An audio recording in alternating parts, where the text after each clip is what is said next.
తాను ఓ పార్టీకి అధ్యక్షుడన్న విషయాన్ని మర్చిపోయారా? తాను డిప్యూటీ సీఎం హోదాలో ఉన్నారన్న సంగతి మర్చిపోయారా?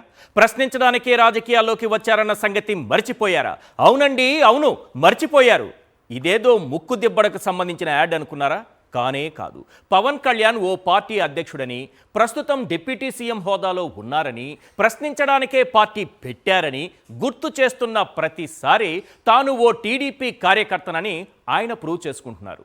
మరీ అవసరమైతే దేశం సేవ కోసం, అదే తెలుగుదేశం సేవ కోసం తాను ఓ సగటు టీడీపీ కార్యకర్త కన్నా ఎక్కువ సేవ చంద్రబాబుకు చేయగలనని రుజువు చేసుకుంటున్నారు. సబ్జెక్టు లేదు, సనాతని వేషం తప్ప. పనితనం లేదు, పగటి వేషాలు తప్ప. కర్తవ్య నిర్వహణ లేదు, కారవాన్ నిద్ర తప్ప. సేవాభావం లేదు, తెలుగుదేశం సేవ తప్ప. ప్రజావాణి లేదు, పల్లకి మోయడం తప్ప. బాధ్యత లేనే లేదు, బూతులతో రెచ్చిపోవడం తప్ప. తనను తాను మహిమాన్వితుడిగా, దైవాంశ సంభూతుడిగా, సనాతన ధర్మ పరిరక్షకుడిగా, హైందవ ధర్మ పరివ్రాజకుడిగా రాత్రుళ్ళు కలలు కనడం, పగలంతా బూతులతో రెచ్చిపోవడం. లేకపోతే ఏంటి సార్? రాష్ట్రంలో ప్రస్తుతం జరుగుతోందేంటి? పవన్ కళ్యాణ్ మాట్లాడుతోందేంటి? ఏపీ పాలిటిక్స్లో ఆయన గెస్ట్ రోల్ పోషిస్తున్నారా అన్న అనుమానం కలుగుతోంది. రేవంత్ రెడ్డి అడిగారు కదా అని రాయలసీమ వరప్రదాయిని అయిన సీమ ఎత్తిపోతల పథకానికి చంద్రబాబు సమాధి కట్టేశారు. ఈ విషయాన్ని రేవంత్ రెడ్డి గారు స్వయంగా చెప్పడంతో నారావారి నిజస్వరూపం రాష్ట్ర ప్రజలకు అర్థమైంది. వెంటనే పవన్ కళ్యాణ్ రంగంలోకి దిగేశారు.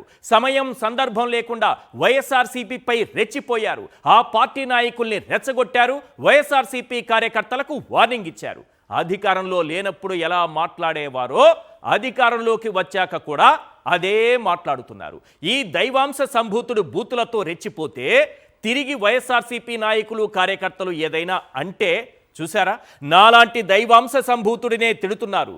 మీరంతా నాకు అండగా నిలబడాలి, నా కులమంతా ఏకమైపోవాలి, మీరు అండగా ఉంటే వైఎస్ఆర్సీపీ నాయకులు కార్యకర్తల రోమాలు బీకేస్తా, గోళ్లు బీకేస్తా, వీపురుద్ది స్నానం చేయిస్తా, తాట వలిచేస్తా అంటూ రెచ్చిపోతారు. చంద్రబాబు సీమకు చేసిన ద్రోహంపై రాష్ట్రం అట్టుడికి పోతుంటే పవన్ కళ్యాణ్ ఏం మాట్లాడుతున్నారో ఒకసారి వినండి సార్.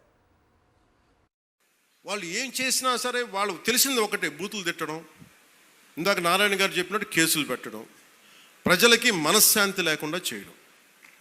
వీళ్ళు అదే పాత పద్ధతి మొదలుపెట్టారు. మళ్ళీ పిఠాపురంలో గతం ఎన్నడూ లేని విధంగా మళ్ళీ మీరు స్టార్ట్ చేశారు. ఈ సందర్భంలో ఉన్నత పోలీస్ అధికారుల గారికి, జిల్లా మ్యాజిస్ట్రేట్ గారికి కూడా చెప్తున్నాను, లా అండ్ ఆర్డర్ని కనుక ఎవరైనా సరే పిచ్చిగా కనుక మీరు అభద్రతా భావానికి కానీ ప్రజల్ని చేస్తే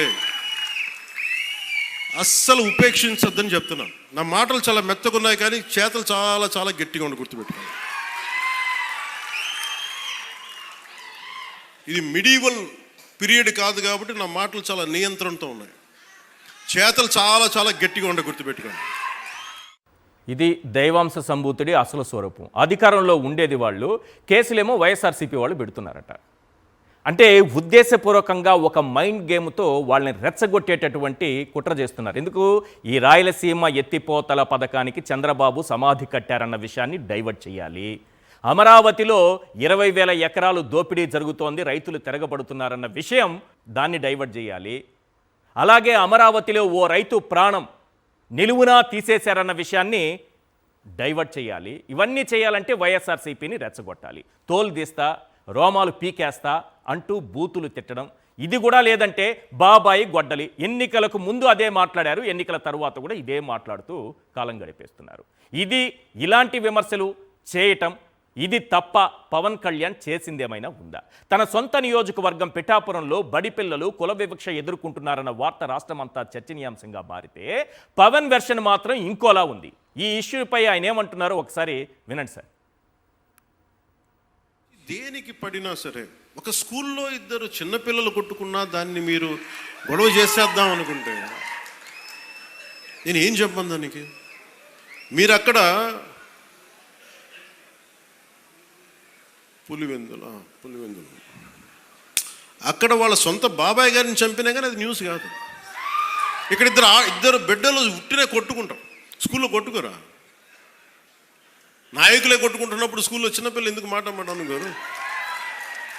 పెద్ద స్థాయి ఆలోచన పరిధుల నాయకులే మాట అనుకున్నప్పుడు చిన్నపిల్ల ఏదో అనుకుంటారు, దాని కులాలు పట్టుకొచ్చేస్తారు. ఇద్దరు పిల్లలు స్కూల్లో కొట్టుకున్నారట. అంటే ఒక ఇష్యూని ఎంత తక్కువ చేసి ఎలా మార్చేసి దాన్ని కూడా వైఎస్ఆర్సీపీ పైకి నెట్టేసేటటువంటి కుట్ర చేస్తున్నారంటే పవన్ కళ్యాణ్ ఈయన దైవాంశ సంభూతుడే. నిజంగా ఇలాంటి ఆలోచనలు రావాలంటే మామూలు వ్యక్తులకు రావు. పిల్లలు స్కూల్ నుంచి బయటకు వచ్చి తల్లిదండ్రులతో సహా అందరూ బయటకు వచ్చి మాట్లాడుతుంటే కన్నీళ్లు పెట్టుకుంటూ ఉంటే ఈ విషయాన్ని మీడియా మొత్తం, తెలుగు మీడియా మొత్తం చూపిస్తే దాన్ని వైఎస్ఆర్సీపీకి అంటగడతారు. మీరు చేయాల్సిన పని చేయకుండా, చంద్రబాబు చేస్తున్నటువంటి అన్యాయాలను ప్రశ్నించకుండా, ప్రశ్నిస్తానని రాజకీయాల్లోకి వచ్చి ప్రశ్నించకుండా ఓ ప్రశ్నార్థకంగా పార్టీని మార్చేశారు ఎందుకన్న ప్రశ్న ఈరోజు రాష్ట్రమంతా వినిపిస్తుంటే కాసేపు మేము కనబడకుండా నటించేస్తాం అన్నట్టుగా నటిస్తున్నారు పవన్ కళ్యాణ్ గారు. ఆయన ఎప్పుడెప్పుడు ఎలా నటిస్తున్నారు ఒక 10 పాయింట్లు చెప్తాను. అసలు ఈ ప్రశ్నించే పార్టీ ఉనికిలో ఉందా లేదా మీరే డిసైడ్ చేయండి సార్. క్వశ్చన్ నెంబర్ 1 ఒకసారి స్క్రీన్ పైన చూద్దాం.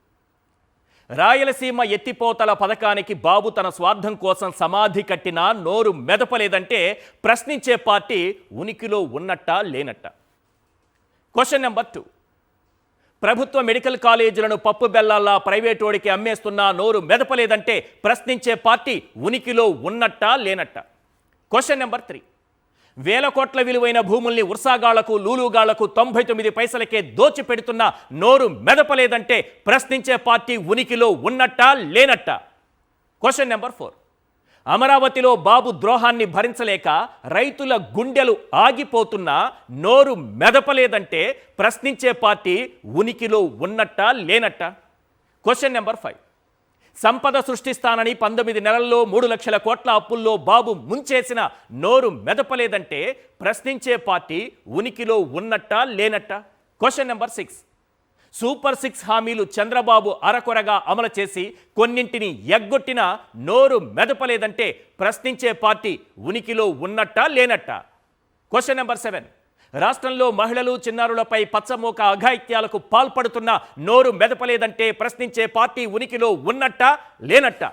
క్వశ్చన్ నెంబర్ 8 ఏపీ పోలీస్ వ్యవస్థ దేశంలోనే అట్టడుగుకు పడిపోయిన, శాంతి భద్రతలు క్షీణించిన నోరు మెదపలేదంటే ఈ ప్రశ్నించే పార్టీ ఉనికిలో ఉన్నట్టా లేనట్టా. క్వశ్చన్ నెంబర్ 9 సొంత నియోజకవర్గం పిఠాపురంలో బడి పిల్లలపై కులవివక్ష చూపిస్తున్న నోరు మెదపలేదంటే ప్రశ్నించే పార్టీ ఉనికిలో ఉన్నట్టా లేనట్టా. క్వశ్చన్ నెంబర్ 10 తన సొంత పార్టీ నేతలపైనే టీడీపీ గూండాలు దాడులు దౌర్జన్యాలకు తెగబడుతున్న నోరు మెదపలేదంటే ఈ ప్రశ్నించే పార్టీ ఉనికిలో ఉన్నట్టా లేనట్టా. ఈ అంశాలపైనే మనం మాట్లాడదాం.